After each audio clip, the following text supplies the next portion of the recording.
The observation deck of the Celestial Drift hummed with the quiet efficiency of a well-maintained starship. But Lena Marrow wasn't listening to the engines. She was on her hands and knees, peering under a maintenance console, with the kind of desperation usually reserved for losing one's only oxygen mask. "They were right here," she muttered, her breath fogging slightly in the cooler air of the deck. "I put them down for 2 minutes." 2 minutes. Behind her, Senior Navigator Theln, of Relics with compound eyes that saw in spectrums humans couldn't imagine, clicked his mandibles in what might have been sympathy. "Perhaps you should consider attaching them to your suit, Human Marrow." "Don't start with me, Theln." It had been 3 months since Lena joined the crew as their human liaison and engineer. 3 months since she'd become the only member of her species aboard a ship carrying 17 different alien races. And in those 3 months, she had lost her gloves exactly 47 times. The gloves weren't special. Standard issue, thermal regulators, black synthetic fabric with rubberized grips. But to Lena, they were a piece of home, a reminder that human hands, fragile and precise, had built things that touched the stars. She wore them even when unnecessary. A comfort in the vast coldness of space. She crawled further under the console, her headlamp cutting through the shadows. Nothing. Not even dust bunnies. The ship's cleaning drones were too efficient for that. Ziki was in this section earlier. Theln offered helpfully. Lena froze. Slowly, she backed out from under the console and stood, brushing off her knees. "Ziki, the Kirathi youngling, yes. He was quite fascinated by your hand coverings yesterday." Lena closed her eyes and counted to 10 in 3 different languages. The Kirathi were a feline species, bipedal, intelligent, and covered in sleek fur that ranged from silver to deep amber. They were also one of the most territorially protective species in the known galaxy, with social structures built around the sacred preservation of relics objects they deemed significant to their history and identity. And their cubs, apparently, had declared her gloves to be exactly that. She found Ziki in the recreation wing, surrounded by 5 other Kirathi younglings, all seated in a perfect circle. In the center of that circle, displayed on a scrap of shimmering cloth, were her gloves, both of them. They'd been arranged with disturbing precision, crossed at the wrists like an offering. "Oh no," Lena whispered. Ziki's ears perked up immediately. The young Kirathi couldn't have been more than their equivalent of 7 years old, with oversized amber eyes and fur the color of storm clouds. When he saw Lena, his tail shot straight up in excitement. "Human Lena, you have come to witness the preservation ceremony." The other cubs turned as one, their eyes gleaming with reverence.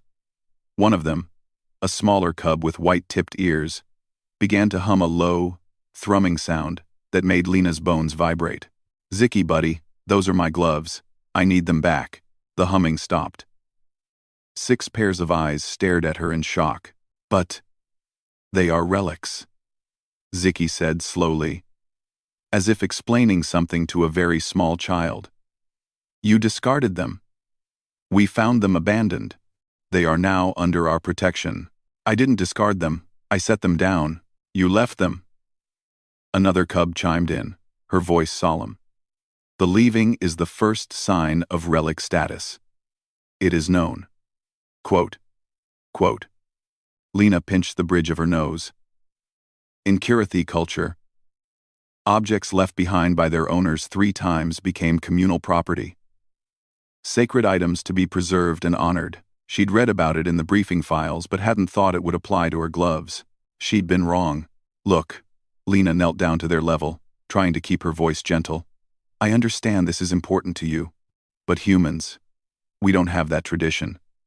Those gloves aren't sacred. They're just tools. Just tools." Ziki's fur puffed up in indignation. "You wear them always. Even when you do not need warmth. Even when you repair the ship's core. They are part of you." Lena opened her mouth to argue, then stopped.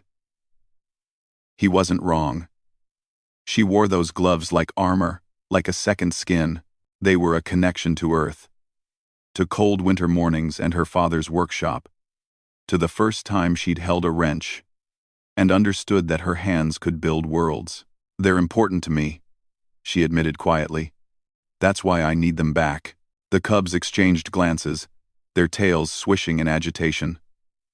Finally, Ziki stepped forward, his small, clawed hand reaching out to touch her knee. Then they are relics, and we will protect them, for you. That's not how this works. It is exactly how this works, Ziki said firmly. You lose them. We find them. We keep them safe. Then, when you need them, you come to us, and we give them back. But we must know, they are protected. Lena stared at the young Kirathi, at the absolute certainty in his eyes, and something shifted in her chest. These cubs weren't stealing from her. They were trying to care for something she clearly couldn't keep track of. In their own way, they were helping. Okay, she said slowly. So, if I need my gloves, I come to you? Yes, Ziki's tail whipped excitedly. We are the guardians of the human relics, and if I promise to visit you every time I need them, you'll keep them safe? We will guard them with our lives, the white-eared cub declared dramatically. Lena couldn't help it. She laughed. It started as a chuckle and grew into a full belly laugh that echoed through the recreation wing. The cubs stared at her in confusion, then slowly, one by one, began to purr their equivalent of laughter. All right, guardians, Lena said, wiping her eyes. I need my gloves for an engine repair in 30 minutes. May I borrow them? Lena, I need my gloves for an engine repair. I need my gloves for an engine repair. Ziki stood solemnly and retrieved the gloves with great ceremony, presenting them to her with both paws. Return them when your task is complete, human Lena. We will be waiting. She took the gloves, still warm from being so carefully watched over, and slipped them on. They fit perfectly, as always. As she left the recreation wing, she could hear the cubs resuming their humming, already preparing for the gloves' inevitable return.